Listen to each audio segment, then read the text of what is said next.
buenos días, buenas tardes, buenas noches. No sabemos muy bien a qué hora vas a ver esa clase, ¿sí? Pero hoy vamos a hacer la siguiente cosa. Nuestra clase va a ser de cómo convencer a una persona a creer que de hecho São Paulo es un time bueno. No es un time más bueno, pero me gusta muchísimo. Un juguete aparte, ¿sí? Nuestra clase es sobre verbos de cambio. ¿Sí? Los verbos de cambio son verbos muy importantes en español porque en portugués utilizamos algunos verbos para indicar muchas cosas. Por ejemplo, el verbo ficar utilizamos para muchas cosas. Por ejemplo, ela ficou brava comigo, ela vai ficar com ele, né? Por que não? Ou ele vai ficar com ela, né? Enfim, nós utilizamos o verbo ficar para todo, ¿sí? En español es un poquito distinto, ¿sí? Utilizamos algunos verbos para algunas situaciones. Entonces es importante que ahora aprendamos la atención para nunca olvidar de estas cositas, ¿sí?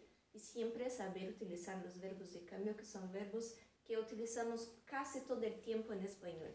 ¿Sí? Entonces nos vemos. Entonces utilizamos los verbos de cambio para algunas cositas, en este caso dos cosas de verdad, ¿sí?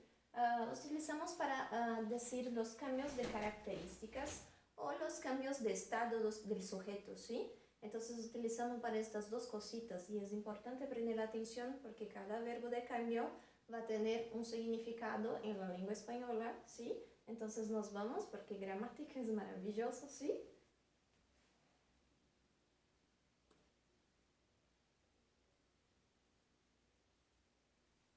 Entonces, ¿para qué utilizamos los verbos de cambio? ¿Sí? Utilizamos para decir un estado de permanente, o sea, para siempre esta persona va a ser así o va a estar así. Por un cambio accidental, por ejemplo, esto ocurrió de nada, ¿sí? Me pasó, no sé qué pasó, solamente pasó. Y un cambio pasajero, por ejemplo, me puse nerviosa, pero ahora estoy contenta, ¿sí?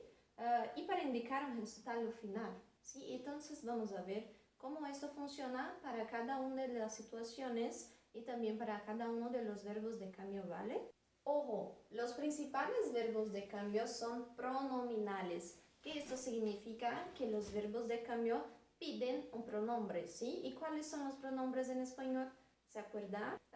Me, te, se, nos, os, se. ¿Se acuerdan? Sí, claro que se acuerdan porque son maravillosos, ¿no? Entonces, es importante pensar que cuando yo utilizo un verbo de cambio, yo voy a utilizar junto a él los pronombres, ¿sí? Es importante pensar en esto porque si no utilizo el pronombre, este verbo tiene otro significado, ¿sí? Entonces es importantísimo saber que debemos sí utilizar los pronombres y en qué situaciones debemos utilizar, ¿sí? ¿Vale? Vamos a continuar y ver cada uno de estos verbos. Entonces organizamos estos verbos de cambio en tres grupos, ¿sí? El grupo primero, que es el siguiente. Utilizamos el verbo hacerse, ¿sí? Presta atención que ese se significa que es un verbo que necesita de pronombres, ¿sí? Llamamos de verbos reflexivos, ¿se acuerdan? Convertirse en, entonces también tengo un pronombre aquí, ¿sí? Volverse, meterse a, transformarse ¿sí? Entonces son verbos de cambio esencial, o sea, que tienen carácter permanente, ¿sí? Son estados de carácter permanente. Bueno. Tenemos el segundo grupo, que es el del verbo ponerse, que significa que vamos a utilizarlo para indicar un cambio pasajero. Por ejemplo, te los dije, yo estaba nerviosa, entonces yo me puse nerviosa y ahora estoy contenta, me puse contenta, ¿sí? Entonces, en vez de utilizar el verbo estar, utilizamos el verbo poner. Entonces, me puse nerviosa y me puse contenta, ¿sí? Y tenemos el grupo tercero, que es el grupo de quedar, de ser, resultar, ¿sí? Que indica un resultado final del cambio. Es un cambio más permanente. Y vamos a ver el uso de los tres grupos, ¿sí? Bueno, el primer verbo es el verbo hacerse, ¿sí? Que es un verbo que utilizamos mucho en español, ¿sí? Es un verbo muy frecuente y utilizado por los españoles, ¿sí? Por los hispanohablantes, ¿sí? ¿Y para qué utilizamos este verbo? Utilizamos este verbo para indicar un cambio gradual, ¿sí? Y este cambio depende directamente del esfuerzo del sujeto, ¿sí? Entonces el sujeto se esfuerza para tener aquel cambio, ¿sí? Es importante pensar en esto. Entonces es en esa situación que vamos a utilizar el verbo hacer, ¿sí? Otra cosa, este verbo admite algunos sustantivos relacionados a profesión. Por ejemplo, él se hizo abogado, ¿sí? Él se formó en advocacia, ¿sí? ¿Y cómo? ¿Cómo se formó? Se formó por un esfuerzo de este sujeto, ¿sí? Entonces utilizamos este verbo en este sentido. Y ahora vamos a ver algunos ejemplos, ¿sí? Vamos a ver aquí. Se hizo o se ha hecho abogado. ¿Por qué? Porque hay un esfuerzo, ¿sí? Él pensó en ser abogado, estudió y ahora es abogado de hecho, ¿sí? Después, se hizo rico tras trabajar mucho. O sea, solo es rico porque trabajó mucho, ¿sí? Y no de la nada, ¿sí? Es un esfuerzo. Y el último, era aprendiz y se ha hecho oficial. O sea, era un aprendiz y con mucho esfuerzo, con mucha dedicación, se ha hecho oficial. O son los verbos convertirse en o transformarse en. Prendan la atención que es un verbo que pide la preposición, ¿sí? Es importante que debemos utilizar la preposición en, ¿sí? ¿Y cuándo vamos a utilizar este verbo convertirse en, ¿sí? En un cambio que es azaroso, o sea, se ocurrió de la nada y no me hizo muy bien, ¿sí? Un cambio involuntario, repentino y que fue sorprendente, ¿sí? Entonces una sorpresa, yo no preví todo esto, yo no me esforcé para esto, solamente pasó. Es un verbo que puede indicar también un cambio físico de la persona. Entonces aquí tenemos algunos ejemplos, ¿sí? La rana se convirtió o se transformó en un príncipe, ¿sí? Entonces tenemos el verbo, tenemos la preposición en, que es importante, te los dije, y se transformó en un príncipe, o sea, es un hecho sorprendente, ¿sí? La rana no quería o no sabía que iba a transformarse en un príncipe, ¿sí?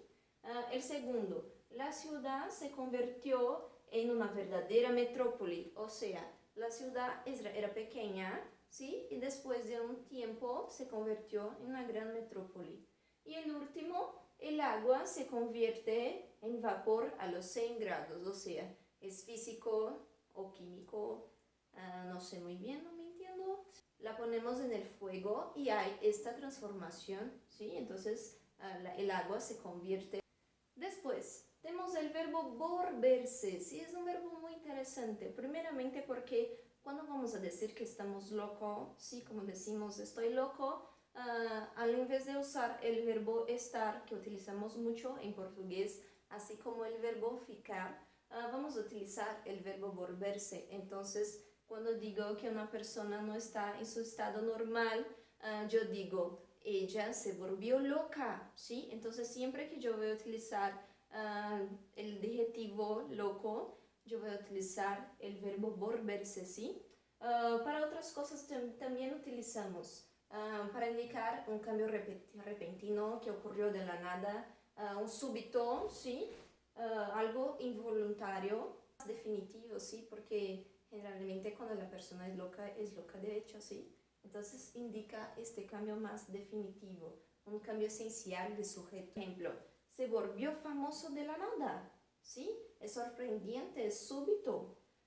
Se volvió rico, le tocó la lotería, o sea, aquí en este caso, distinto del anterior, se volvió rico de la nada, ¿sí? Entonces por eso no vamos a poner se hizo rico, ¿sí? Porque no hay un esfuerzo del sujeto, solamente hay suerte y mucha suerte que no diera, ¿no? Tenemos el verbo ponerse, ¿sí? El verbo ponerse utilizamos en muchos momentos de nuestra vida, ¿sí? Porque durante el día tenemos varios estados de espíritu, ¿no? Yo quería que siempre estuviéramos felices, pero no es así, Entonces en algún momento yo me pongo rabiosa, nerviosa y de la nada yo estoy feliz. Yo estaba feliz y descubrí que algo me pasó muy mal, ¿sí? Entonces me puse nerviosa o me puse triste, en fin. Son los cambios del estado de espíritu que ocurren delante de todo el día, ¿sí? Es un cambio momentáneo, accidental, ¿sí? Que ocurre durante nuestro cotidiano. Por ejemplo, se puso nervioso, se ha puesto triste, se puso de rabia, o sea, con mucha rabia de alguien, porque alguien le irritó de una manera tan grande que está negro de rabia, ¿sí? Y entonces utilizamos para estas cositas, ¿vale? El verbo quedar es utilizado para un carácter más permanente, ¿sí? Entonces son situaciones que ocurren y después no tienen el cambio. Lucas sufrió un accidente y se quedó ciego, un ejemplo. Se ha quedado sordo con tanto ruido, ¿sí? Entonces expresa un cambio que ocurrió por el hecho de otra cosa, ¿sí? Y tiene un carácter un poquito más permanente, ¿sí? En este caso después el ruido pasa y vuelve a escuchar. Se quedó ciego ante el peligro, ¿sí? Es un cambio pasajero, ¿sí? Y podemos utilizar el verbo quedar para indicar una metáfora, ¿sí? Entonces es un cambio metafórico. No significa que él de hecho estaba ciego, ¿sí? Pero la situación era tan atormentadora que él quedó ciego. Pues vuelve a ver, ¿sí? Pero es un cambio metafórico, ¿vale? Muy bien, entonces estos son los verbos de cambio, sí, son muy fáciles, solamente seguimos las reglas y después vamos a pensar un poquito cómo aplicar todas estas reglas, ¿sí? Después vamos a ver algunos ejercicios y vamos a la plática. Muy bien, besitos y nos vemos en la próxima clase.